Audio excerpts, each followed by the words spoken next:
Good evening once again, ladies and gentlemen. In 1776, Thomas Jefferson wrote what will become known as one of the most important documents in U.S. history, the Declaration of Independence. In this document, Jefferson argued that the British settlers were not being given the same rights as their cousins in the motherland, and they were instead being abused by a tyrannical British government.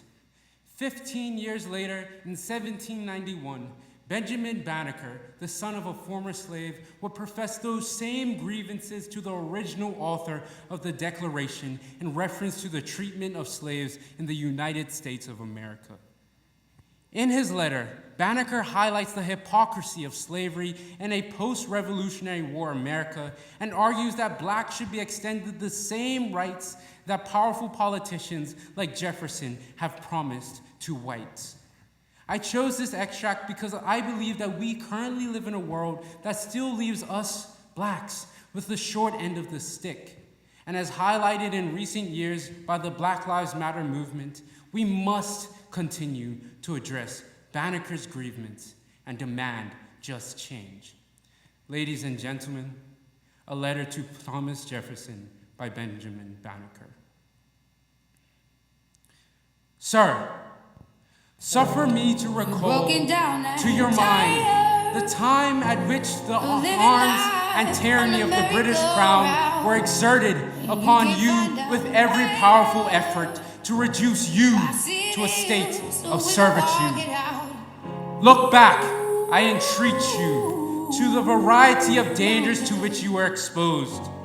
Reflect on that time in which every human aid appeared unavailable, and in which even hope and fortitude were the aspect of inability to the conflict. And you cannot but be led to a serious and grateful sense of your miraculous and providential preservation.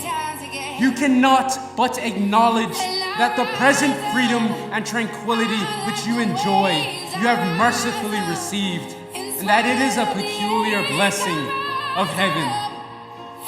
Sir, this was a time in which you clearly saw the injustice of the state of slavery, and in which you had apprehensions of the horrors of its condition.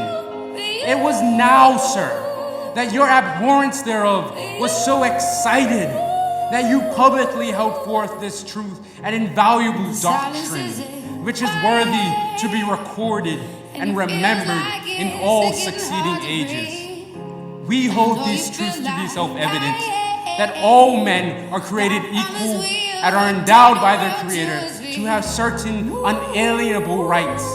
Among these are life, liberty, and the pursuit of happiness.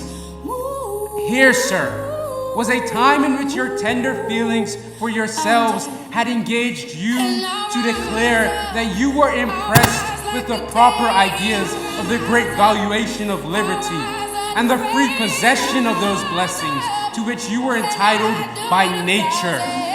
But, sir, how pitiable is it to reflect that although you were so fully convinced of the benevolence of the Father of mankind and his equal and impartial distribution of these rights and privileges which he had conferred upon them, that you should at the same time counteract his mercies by detaining by fraud and violence so numerous a part of my brethren under groaning captivity and cruel oppression, that you should at the same time be found guilty of that most criminal act which you professedly detested in others with respect to yourselves.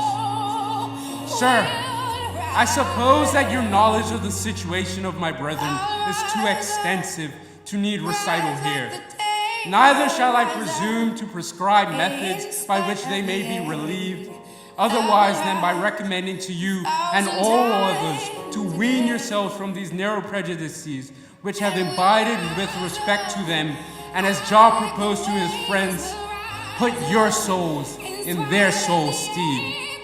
Thus shall your hearts be enlarged with kindness and benevolence toward them, and thus shall you need neither the direction of myself or others in what manner to proceed herein.